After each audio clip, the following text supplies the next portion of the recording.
Terima kasih pemirsa, Anda kembali menyaksikan Kominfo Newsroom. Pemirsa, Kementerian Pemberdayaan Perempuan dan Perlindungan Anak giat mendorong kesetaraan perempuan dan partisipasi perempuan dalam politik, khususnya keterwakilan perempuan di legislatif. Partisipasi dan perwakilan perempuan di legislatif ini menjadi langkah penting terwujudnya komposisi adil dan inklusif di parlemen. Sebagaimana prinsip dari SDGs No One Left Behind yang menekankan pentingnya melibatkan perempuan selaku pemangku kepentingan. Lantas pemirsa, seperti apakah upaya yang dilakukan oleh Kementerian PPPA untuk mendorong terwujudnya kesetaraan gender perempuan di legislatif?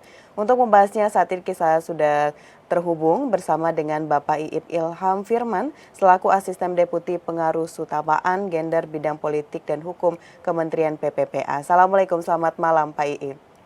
Waalaikumsalam warahmatullahi wabarakatuh. Selamat malam, Mbak.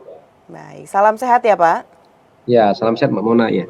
Baik, Bapak, sebelum kita bahas mengenai apa langkah yang sudah dilakukan oleh Kementerian Pemberdayaan Perempuan dan Perlindungan Anak ini, kita juga ingin mengetahui di awal, Pak, ini sebagai edukasi juga kepada pemirsa, sebenarnya mengapa kaum perempuan ini harus memahami peran pentingnya dalam bidang politik ini, Pak? Ya, kita mengetahui bahwa pemilu adalah sebuah sarana yang demokratis bagi sebuah negara, untuk menghasilkan calon-calon legislator yang akan menjadi pejabat publik dalam 5 tahun ke depan. Dan kita tahu bahwa tugas-tugas dari legislator itu meliputi tugas fungsi pengawasan, fungsi pembuatan kebijakan, dan juga fungsi budgeting. Nah, ketiga fungsi ini sangat berkaitan dengan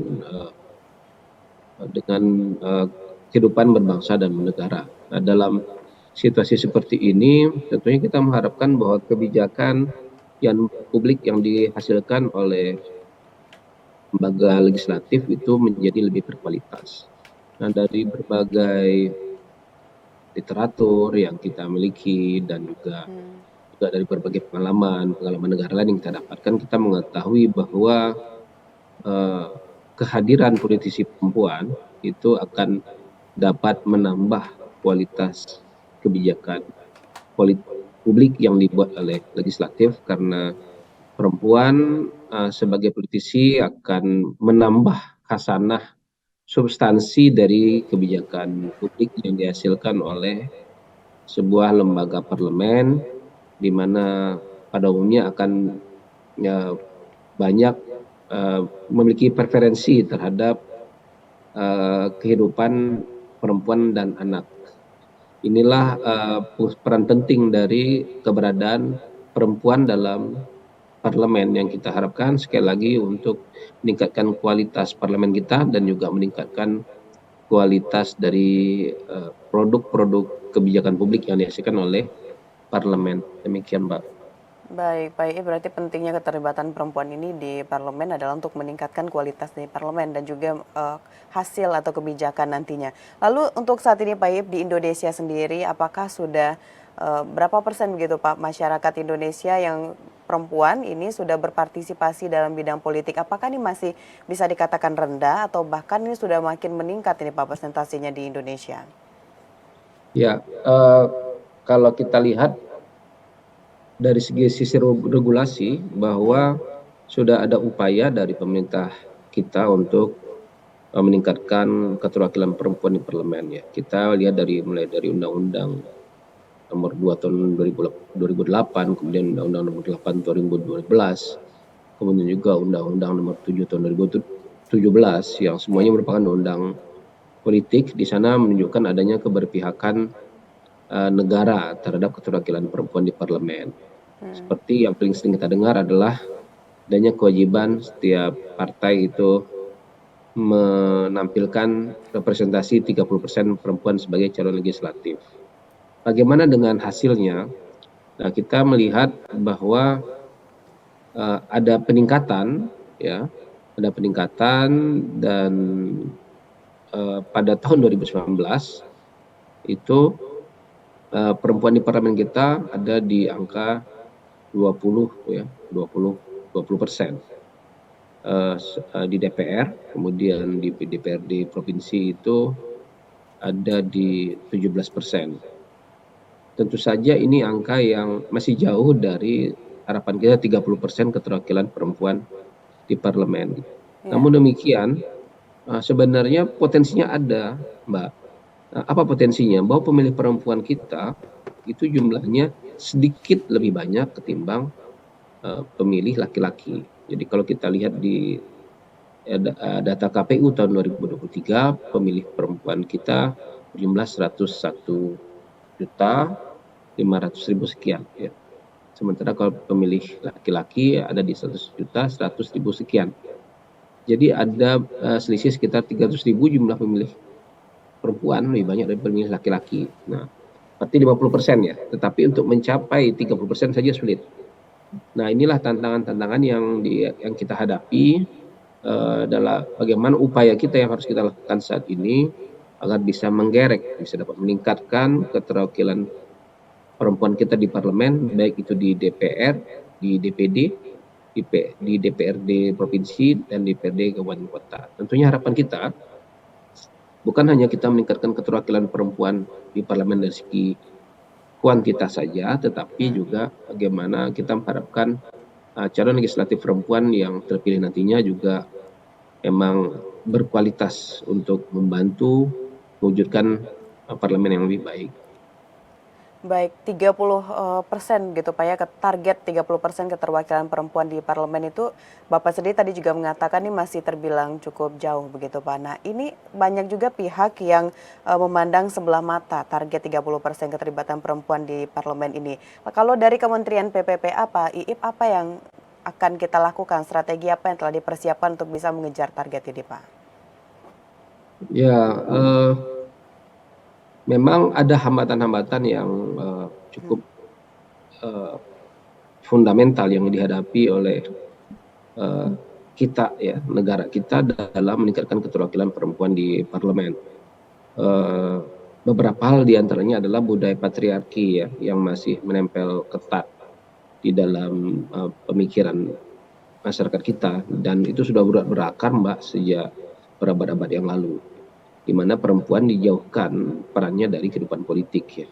Dianggap bahwa politik itu dunia yang keras, yang kejam, dan perempuan tidak perlu bercampur di sana. Itu cukuplah dunia laki-laki. Jadi ada budaya patriarki di situ. Selain itu juga kita melihat adanya perempuan sendiri juga masih terbatas minatnya terhadap dunia politik. Kemudian juga kita melihat ada juga resistensi dari pihak partai politik dalam merekrut perempuan. Kita ada sistem zipper system ya, di mana setiap 3 nomor urut 1, 2, 3 harus ada perempuannya. Tetapi dalam pelaksanaannya kita melihat seperti di daerah khususnya, itu jadinya menjadi sebuah syarat administratif bagi partai politik ya, bagi sebagian partai politik, sehingga rekrutmennya tidak berdasarkan kaderisasi tetapi dilakukan secara instan. Yang penting lengkap administrasinya, ada calon perempuannya, sehingga perempuan yang duduk dalam posisi caleg tersebut tidak menarik ya secara politik bagi masyarakat, karena masyarakat melihat bahwa mereka tidak memiliki berbagai persyaratan untuk layak dipilih. Ini persoalan kita, dan persoalan yang paling besar lagi adalah bahwa kita mengenal Mbak, politik kita ini menganut high cost politics, politik biaya tinggi. Disinilah persoalan, menurut kami itu persoalan terbesarnya di situ ya, bahwa untuk bisa menjadi caleg yang terpilih itu butuh dana yang tidak sedikit. Dananya minimal saja ya penyediaan alat peraga kampanye, dana mobilisasi untuk melakukan kampanye, merawat konstituen dan sebagainya. Belum lagi jika kita sampai pada pembicaraan politik transaksional dan sebagainya. Nah, inilah sebuah hambatan yang fundamental menurut kami yang dapat membatasi keterlibatan perempuan di parlemen. Apa yang dilakukan oleh Kementerian Pemberdayaan Perempuan dan Perlindungan Anak? Tentu saja sekarang di tahap ini kita berusaha dengan segala upaya menggugah kesadaran dari para pemilih kita, baik pemilih laki-laki maupun pemilih perempuan, untuk sama-sama mendukung caleg-caleg perempuan yang berkualitas ya untuk duduk di parlemen. Kita yakin dan percaya masih ada ya, caleg-caleg perempuan kita yang berkualitas yang dimana kita bisa menitipkan suara kita kepada mereka. Inilah yang kita coba gugah, dan beberapa waktu yang lalu, ya minggu lalu, kita melaksanakan seminar perempuan Indonesia untuk parlemen, di mana kita menggerakkan berbagai lembaga masyarakat, organisasi perempuan, kemudian juga para pemilih pemula dan sebagainya, untuk mengingatkan kita bersama, mengingatkan komitmen kita bersama tentang perlunya semangat untuk meningkatkan keterwakilan perempuan di parlemen. Selain itu juga Kementerian PPPA juga akan melakukan upaya digital campaign ya ke berbagai kanal untuk memperluas himbauan ini. Dan ini baru kepentingan atau upaya dalam jangka pendek. Dan untuk jangka menengahnya nanti pasca pemilu 2024 ini, tentunya kita perlu memikirkan bagaimana support negara terhadap caleg-caleg perempuan ini, terutama kaitannya dengan high cost politics yang mereka hadapi. Bisa saja seorang perempuan itu popularitasnya tinggi, elektabilitasnya mungkin tinggi, tetapi kemampuan finansialnya yang tidak mumpuni, sehingga menyebabkan yang bersangkutan gagal untuk sampai ke parlemen. Nah, ini tentu saja juga kondisi yang kita sayangkan, yang juga akan merugikan parlemen itu sendiri. Karena itu kami akan memikirkan bagaimana caranya negara juga perlu peduli dengan kondisi seperti ini. Perempuan juga perlu disupport untuk bisa sampai ke parlemen. Kalau negara bisa memberikan bantuan kepada partai politik, mungkin ada item-item di mana negara juga bisa membantu perempuan untuk bisa ikut serta sebagai kontestan dalam pemilu. Itu diantaranya yang akan kita lakukan. Terima kasih. Baik, berarti dari sini bukan hanya kita meyakinkan kaum perempuan tadi saja untuk bisa maju begitu Pak ya, berpartisipasi di parlemen, tapi juga ini harus ada juga komitmen dari pemerintah untuk bisa memberikan ruang begitu untuk perempuan yang ada di Indonesia. Bapak, kalau di Indonesia apakah Kementerian PPPA ini sudah ada memetakan Pak kira-kira daerah mana yang tinggi begitu Pak dari keterlibatan perempuannya di parlemen untuk saat ini Pak Iip? Iya Mbak Mona, keterwakilan perempuan yang tinggi di parlemen itu kami mencatat diantaranya itu adalah di Maluku Utara, di Bengkulu, dan Sulawesi Utara. Ya, ada 3 provinsi dengan keterwakilan perempuan yang tertinggi di parlemen. Sementara ada juga daerah-daerah yang tidak ada dapilnya yang caleg perempuan yang lolos ke parlemen, seperti di Provinsi Kepulauan Riau misalnya. Kemudian di Provinsi Riau, Provinsi Bali, Provinsi Kalimantan Selatan, Provinsi Kalimantan Utara, dan Provinsi Papua Barat. Jadi ada 6 provinsi. Serta ada 19 dapil yang tidak ada caleg perempuannya yang terpilih di jajaran DPR RI. Seperti di dapil-dapil di Aceh, Riau, Babel, Kepri, Lampung, DKI Jakarta juga ada, Jateng, Jatim, Bali, NTB, Kaltembal, Kalsel, Kaltara, dan Papua Barat. Jadi masih ada disparitas antara provinsi yang memiliki caleg terpilih dan yang masih belum bisa mewakili satu pun calegnya ke parlemen.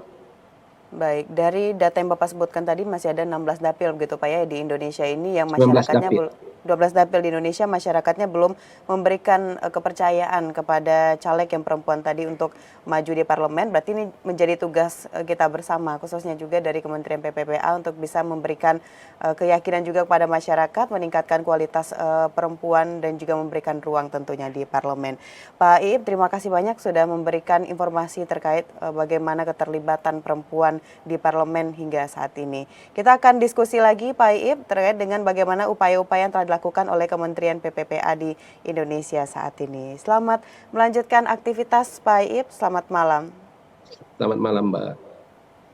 Baik pemirsa, itulah dialog kita dalam Kominfo Newsroom membahas mengenai bagaimana keterlibatan perempuan di parlemen bersama dengan Bapak Iip Ilham Firman. Usai jeda pariwara, kami akan kembali dengan informasi lainnya. Tetaplah bersama Kominfo Newsroom.